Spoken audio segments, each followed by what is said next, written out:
The decision made by Obi-Wan in A New Hope to give Luke Skywalker his father's lightsaber was one riddled with controversy. Many Jedi that were still alive during that era did not trust Luke, and believed that the Skywalker bloodline was essentially cursed, having Anakin been a fully formed Jedi Knight, and even appointed to the Jedi Council, and still turning to the dark side of the Force, embracing the path of the Sith, and single-handedly nearly destroying the entire Jedi Order. Therefore, many Jedi were apprehensive about another Skywalker being introduced to the methods and ways of the Force. Even Yoda was apprehensive to train Luke, believing that he had too much of his father in him, and it took great prodding by Obi-Wan himself as a Force ghost before Yoda was finally comfortable with taking Luke as his new apprentice, and training him just as he had formerly trained his father, Anakin Skywalker. Not to mention the fact that Luke's very uncle, Owen Lars, was strongly against the training of Luke, believing that the training of another Skywalker would only lead to Luke's eventual turn to the dark side. Even though Owen was not well learned in the methods of the Force, he was aware what ultimately became of Anakin Skywalker and the man he now was in the Sith Lord Darth Vader, and did not want that fate to befall his nephew. Therefore, Owen took a strong stance against the training of Luke against Kenobi. However, not all of the influential individuals in Obi-Wan's life were against the training of Luke. There was one individual that Obi-Wan was by far the closest with that was fully in favor of the training of another Skywalker. That individual was Qui-Gon Jinn, Obi-Wan Kenobi's own Jedi Master. It was of course Jedi Master Qui-Gon Jinn that brought Anakin Skywalker to the Jedi Temple, and once the Jedi Council refused to train Anakin in the ways of the Force, Qui-Gon revealed to them that if they did not approve his training, that Jinn would depart the Order and train the young boy on his own. Many Jedi believed that Qui-Gon Jinn was the ultimate failure of the Order, and that it was because of his approval to train Anakin Skywalker that the Jedi Order was now in shambles. Still though, Qui-Gon Jinn saw something in Anakin that no one else did. Even upon his embrace of the dark side of the Force and turn to the Dark Lord of the Sith Vader, Qui-Gon Jinn still had hope for the young Skywalker. It was in fact Qui-Gon Jinn all of the time that may in fact have been the only person before Luke that believed Anakin could be redeemed, and not only that he eventually would be redeemed. That is why one of the very last things that Qui-Gon Jinn ever said to his former apprentice in Obi-Wan was that he was very glad that Obi-Wan had made the decision to give Luke Skywalker his father's lightsaber and start Luke down the path of a Jedi. This was in fact the very last thing that Qui-Gon Jinn said to Obi-Wan Kenobi before Obi-Wan would be killed by Vader on the Death Star. Not only this though, Qui-Gon Jinn was pleased with Kenobi for another reason. Obi-Wan omitted to Luke that Darth Vader was in fact his father, with Qui-Gon Jinn believing that if Luke had this knowledge that he would fall down the same path as his father before he began his Jedi journey.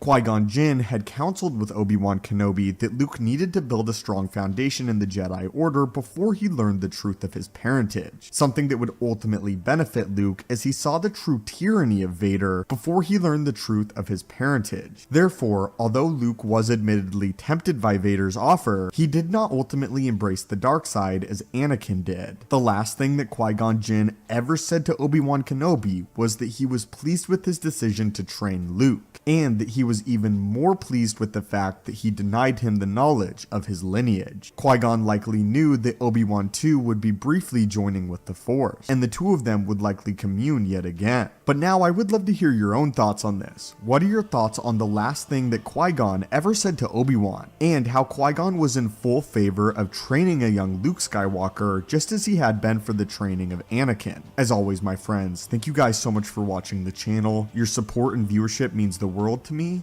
May the Force be with you, and have a great day.